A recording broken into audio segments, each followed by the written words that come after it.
Hey, good morning, South Bend Core Group. I've been thinking about and praying about you all quite a bit this past week. It's funny, the passage of scripture that I shared with you this past week out of Philippians about our partnership in the gospel ministry.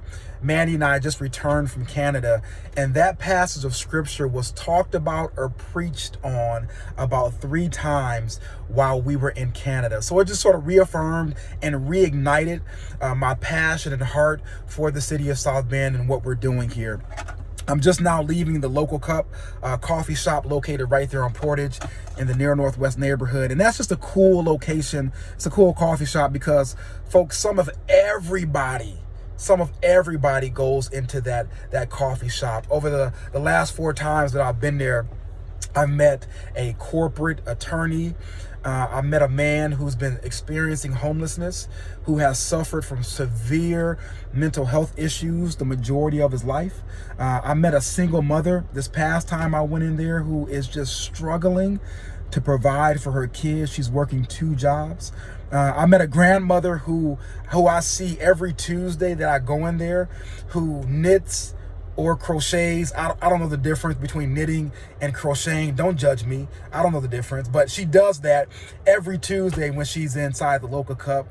And it's funny, just this morning when I went in there, I met a gentleman who's a professor at Notre Dame, and he's working on sort of rethinking housing in the city of South Bend and how to make housing affordable for those folks who can't afford housing in South Bend, especially in light of all the recent movements in South Bend. And he's actually trying to work on a plan to bring tiny houses to the city of South Bend. But it's just a cool spot to go to. You meet some of everybody. And folks, those are the folks that we want in our ministry. Those are the folks that we want in our church. A diversity of folks who experience the loving kindness of Jesus Christ. And it reminded me of scripture found in Isaiah 55.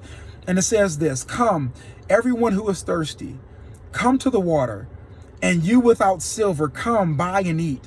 Come buy wine and milk without silver and without cost. Why do you spend silver on what is not food, and your wages on what does not satisfy? Listen carefully to me, and eat what is good, and you will enjoy the choicest of foods.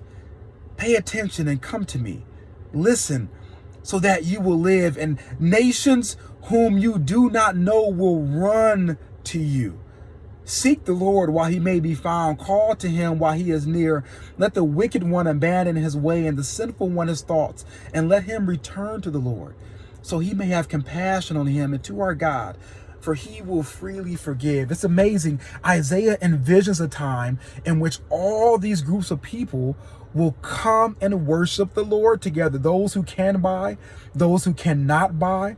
The nations will run to the Lord. Folks, this is what our ministry will be.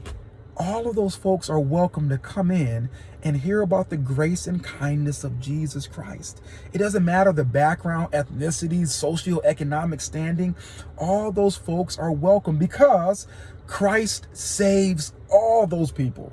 He saves all those categories. So it's just a neat place. I'm there every Tuesday morning between 7:30 and 10. So if you want to come to the Local Cup and join me, that'd be great. I'll be there studying or reading or going on Wikipedia to find out the difference between crochet and knitting. But anyway, I will be there every Tuesday. And folks, just this weekend, would you take a moment to pray for those categories of people within the city of South Bend? Would you pray for those who are experiencing homelessness? Would you pray for the single moms in South Bend? Would you pray for the corporate folks, those folks within academia in South Bend? Would you pray for all of those individuals, that they may taste and see that the Lord is good right here in the city of South Bend, and he may use us to that end? So until I see you again, I love you. Looking forward to being in your presence again. And until that time, let us continue to pray for the city of South Bend.